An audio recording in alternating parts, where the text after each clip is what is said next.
warahmatullahi wabarakatuh. Waalaikumsalam warahmatullahi wabarakatuh. Selamat pagi teman-teman. Nampaknya hari ini adalah hari yang begitu semangat untuk kita. Ya. Nah, pembahasan kali ini aku bakalan bahas tentang komunikasi. Nah, apa itu komunikasi? Ada yang tahu apa itu komunikasi? Belum tahu. Belum tahu. Penyampaian pesan antara komunikator kepada komunikan. Ya, betul. Itu adalah pengertian secara umumnya. Nah, di pembahasan kali ini kita akan membahas komunikasi dan etika komunikasi. Tia, next. Dalam public speaking, biasanya kita ada proses dalam sebuah komunikasi. Nah, komunikasi di sini mempunyai makna. Komunikasi di sini adalah pertukaran makna dan informasi, di mana jika makna itu diterima oleh orang lain, berarti itu disebut sebagai komunikasi. Nah, teman-teman, gak semua orang bisa berkomunikasi, tapi tidak semua orang bisa berkomunikasi secara menarik dan baik.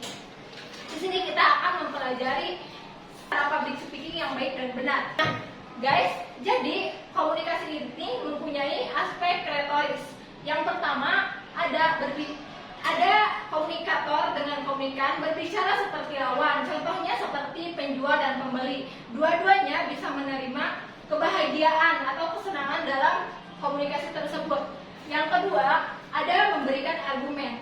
Contohnya ketika kita berdiskusi di kelas, pastinya ada yang memberikan argumen.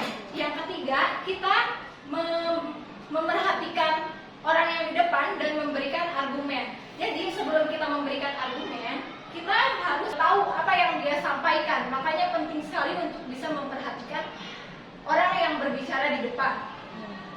Nah, selain itu komunikasi juga mempunyai faktor efektivitas.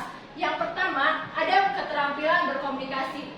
Nah, itu tadi bagaimana cara berkomunikasi dengan menarik. Kita harus mencampurkan komunikasi itu dengan jenaka, candaan, agar si audiens itu tidak bosan.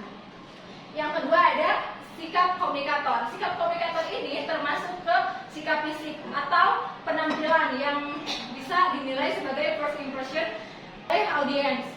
Yang ketiga ada pengetahuan umum, pengetahuan sosial, dan juga sistem kebudayaan. Nah, apa yang dimaksud sebagai pengetahuan umum itu? Jadi dalam berkomunikasi kita harus punya banyak wawasan tentang pengetahuan umum, sosial, ataupun budaya yang nantinya akan kita jadikan sebagai materi untuk kita bahas ke audiens. Next.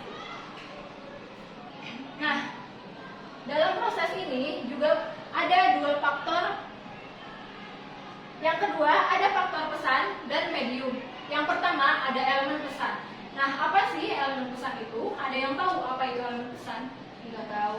Elemen pesan itu lebih ke isi pesan yang disampaikan. Dan yang kedua, ada struktur pesan. Struktur pesan itu apa sih? Struktur pesan merupakan pesan yang kita sampaikan itu relevan atau penting atau enggaknya untuk kita sampaikan. Jadi untuk berkomunikasi kita juga harus bisa memilih dan memilah kata yang kita sampaikan kepada audiens. Yang ketiga ada isi pesan dan proses penyampaian. Nah, dalam isi pesan dan proses penyampaian tentunya harus kita perhatikan karena di sini juga menentukan menarik atau tidaknya komunikasi yang kita sampaikan. Next. Nah, adapun yang ketiga, faktor kuantitas audiens. Yang pertama, ada volume suara tambah keras. Nah, sebenarnya ini adalah beberapa hal yang tidak boleh dilakukan dalam berkomunikasi. Masa kita kalau misalkan kita lagi komunikasi gitu, terus kita menggunakan volume nada yang tinggi, apa kata audiens kan? Kaget. Iya, kaget. Yang kedua ada tekanan atau nada suara tinggi, sama aja kayak tadi. Kalau volume lebih ke suaranya, kalau si tekanan itu lebih ditekankan gitu. Intonasi. Nah, intonasi betul. Tempo, jadi kalau misalkan dalam komunikasi, tempo itu harus lambat tapi tidak terlalu lambat agar bisa dimengerti juga. Nah, yang keempat, bahasa harus awam atau kita juga harus mengetahui latar belakang audiens yang kita sampaikan. Kalau misalkan audiensnya masyarakat umum ataupun misalkan dosen-dosen, itu juga kita harus menyesuaikan. Gak mungkin kita memakai bahasa-bahasa yang tinggi untuk memberikan informasi atau juga gitu kan. Nah, yang kelima dan keenam adalah logika sederhana dan semangat tinggi. Logika sederhana itu yang tadi masih berhubungan dengan yang tadi, kita menggunakan bahasa yang sederhana dan mempunyai semangat tinggi untuk menjelaskan sesuatu. Karena kalau misalkan kita lemah, lusuh, lunglai gitu kan, kalau kayak gitu kan kayak aduh apaan sih ini yang nah lunglai juga, si komunikasi kita nggak akan tersampaikan dengan baik dan benar. Nah, kita masuk ke pembahasan selanjutnya yaitu komunikasi nonverbal. Nah, komunikasi nonverbal itu apa sih? Kalian tahu nggak komunikasi nonverbal itu apa? Nonverbal. Jadi kayak ada kode isyarat gitu. Nah, betul sekali. Jadi nonverbal itu lebih ke bahasa tubuh ya. Nah, bahasa nonverbal ini mempunyai beberapa klasifikasi menurut Rahmat. Rahmat ini mengelompokkan pesan nonverbal kepada beberapa jenis. Yang pertama ada pesan kinesi. Apa itu pesan kinesi? Merupakan gerakan tubuh kayak misalkan gestur tangan ataupun ekspresi wajah. Yang kedua ada pesan proksemik. Nah, proksemik itu adalah pesan yang dilakukan melalui pengaturan jarak dan ruang. Nah, apa sih maksudnya jarak dan ruang itu? Kayak misalkan contohnya aku sama Ulia saling sapa dengan jarak yang jauh gitu, dengan melambaikan tangan ataupun biasanya melambaikan tangan ataupun menganggukkan kepala gitu kan. Nah, yang ketiga ada peran artifaktual. Nah, apa peran artifaktual itu? Peran artifaktual itu biasanya menekankan ke penampilan, tubuh, pakaian. Sebenarnya itu sangat harus diperhatikan juga. Selanjutnya ada pesan pralinguistik atau prabahasa. Dalam pesan pralinguistik itu kita harus memperhatikan latar belakang audiens.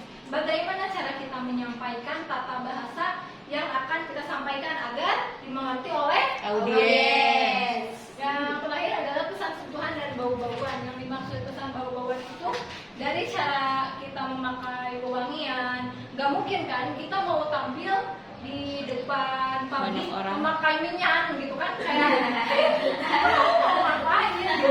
Iya. Next miss. Nah, selanjutnya ada komunikasi verbal. Komunikasi verbal itu adalah sebaliknya dari komunikasi nonverbal. Komunikasi verbal biasanya dilakukan melalui ucapan ataupun tulisan. Nah, biasanya komunikasi verbal ini mempunyai simbol yang memiliki satu kata ataupun lebih. Komunikasi ini mempunyai 3 fungsi. Yang pertama adalah mengenal dunia sekitar, seperti sejarah sampai kemajuan. Jadi sebagai public speaker kita juga harus memiliki pengetahuan yang luas tentang sejarah dan kemajuan dunia. Yang kedua berhubungan dengan orang lain. Kita harus bisa mengendalikan lingkungan yang ada di hadapan kita. Yang ketiga, menciptakan koherensi. Apa maksudnya dari menciptakan koherensi itu?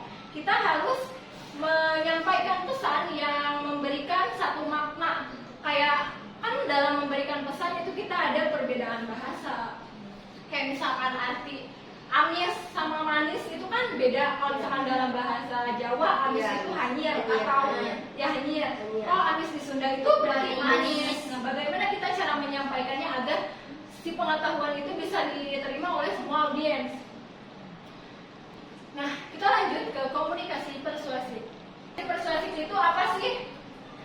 Yang bersifat mengajak. Mengajak tapi dengan cara yang persuasif. Baik. Nah, komunikasi persuasif ini juga digolongkan menjadi 3 jenis. Yang pertama ada komunikasi personal. Komunikasi personal itu seperti apa? Contohnya seperti kita berbicara kepada satu arah atau satu orang. Kayak kita ngobrol itu juga termasuk komunikasi personal. Yang kedua ada curhat. Komunikasi kelompok. Komunikasi kelompok itu contohnya seperti kita di ruangan kelas. Nah, ini termasuk komunikasi kelompok. Dan yang ketiga ada komunikasi massa. Nah, contoh komunikasi massa itu seperti di pidato, ceramah, ataupun seperti narasi dan juga kayak postingan-postingan di sosial media itu juga termasuk komunikasi massa. Nah, komunikasi massa ini mempunyai tujuan yang luas gitu. selanjutnya kita akan membahas tentang komunikasi persuasif vs propaganda. Nah, apa kaitannya komunikasi persuasif dan propaganda ini? Nah, si komunikasi persuasif ini menitik beratkan unsur kekuatan pengaruh dari pembicara untuk upaya indoktrinisasi kepada pendengar. Ada yang tahu apa maksudnya? Belum tahu. Jadi kalau misalkan indoktrin itu mendoktrin seseorang atau mengajak gitu loh. Kalau misalkan propaganda adalah jenis komunikasi yang berusaha mempengaruhi pandangan serta reaksi pendengar. Nah, jadi sebenarnya sama-sama saja. Hanya perbedaannya sebenarnya kayak kalau komunikasi persuasif itu caranya halus. Kalau misalkan propaganda caranya itu belum tentu baik. Agak memaksa. Agak memaksa. Nah, contoh dan juga merugikan orang lain, jadi berdampak negatif gitu. Nah, saya akan ngasih contoh di contoh propaganda yang terjadi di Indonesia, yaitu adalah duit fungsi ABRI pada masa Orde Baru. Di situ TNI mempunyai 2 jabatan sekaligus. Jadi mungkin maksud dia adalah kepada masyarakat mereka menunjukkan bahwa mereka itu hebat, bisa memiliki 2 jabatan sekaligus gitu. Padahal sebenarnya itu merugikan masyarakat karena masyarakat tidak bisa mudah untuk masuk menjadi bagian dari mereka karena jabatan itu udah diambil gitu kan, sama si TNI itu. Next. Jadi kita jangan ngelakuin yang hal-hal yang kayak gitu. Propaganda ya nggak boleh. Ya, nggak boleh. Nah, adapun dalam komunikasi pasti kita mempunyai hambatan-hambatan. Yang pertama ada gejala fobia sosial. Contoh dari gejala fobia sosial itu apa? Takut diomongin. Takut diomongin orang, betul. Takut kayak takut dapat perspektif negatif gitu dari orang lain. Jadi menurut saya itu jangan dilakukan. Yang kedua, pendengar tidak mendengar. Yang dimaksud pendengar tidak mendengar itu kayak misalkan si audiens itu ngantuk dan tidak memperhatikan si public speaker itu. Mungkin itu penyebabnya karena si public speaker tidak bisa menyampaikan pesannya dengan baik. Yang ketiga, pengertian tidak diterima audiens. Nah, balik lagi ke tata bahasa yang kita berikan kepada audiens. Kita juga harus melihat latar belakang. Kita harus bisa melihat latar belakang si audiens gitu. Jadi si pesan yang kita berikan dapat tersampaikan. Nah, yang terakhir, tidak mendapatkan feedback. Maksud dari tidak mendapatkan feedback itu seperti apa? Jadi audiensnya tuh nggak ada reaksi, nggak ada umpan gitu, kayak kita ngomong teh nggak ada hasil gitu. Nah, iya benar. Apa sih gitu dia ngomong Ya, apa? pasti dia ngomong apa nggak ngerti. Nah, kayak gitu. Komunikasi tidak ada feedback itu seperti itu ya. Jadi tidak ada umpan balik dari si audiens. Next. Nah, dalam proses komunikasi kita juga harus punya etika public speaking. Nah, apa sih etika yang kalian ketahui itu? Ketika ya ngomongnya berbicaranya harus sopan gitu, lembut, ya teratur, Jangan penampilannya galak. rapi. Nah, iya kayak gitu. Jadi etika itu sangat penting diperhatikan dalam proses komunikasi tersebut. Saya punya beberapa poin untuk kita bagaimana kita melakukan etika dengan baik dan benar. Yang pertama, anggun, ramah, dan sopan. Anggun, ramah, dan sopan itu seperti cara kita berpakaian. Kalau misalkan kita mau tampil di depan umum, misalkan kita mau ngisi seminar, masa kita pakai baju yang sobek-sobek atau casual itu kayak, aduh ngapain sih lo mau konser? Iya kayak gitu. Yang kedua, lapang hati menerima kritik. Yang dimaksud lapang hati menerima kritik itu jika ada orang lain memberikan kritikan kepada kita, entah itu soal pakaian ataupun cara kita berkerudung, kayak, nah itu baju kamu lepek.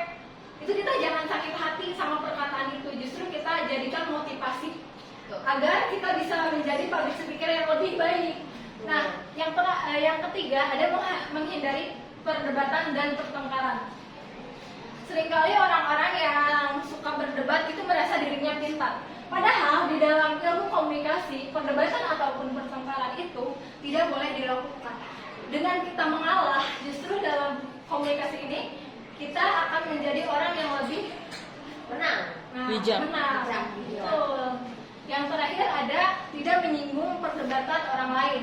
Kalau misalkan kita orang lain debat atau kita berbeda pendapat dengan orang lain, jangan sampai menjatuhkan opini-opini orang gitu. Ya udah kita terima aja, tapi kita punya keyakinan dalam diri kita sendiri. Jadi kayak gitu ya teman-teman, dalam proses komunikasi kita harus memperhatikan beberapa aspek atau hal-hal yang di dalamnya itu menentukan baik atau buruknya seseorang berkomunikasi.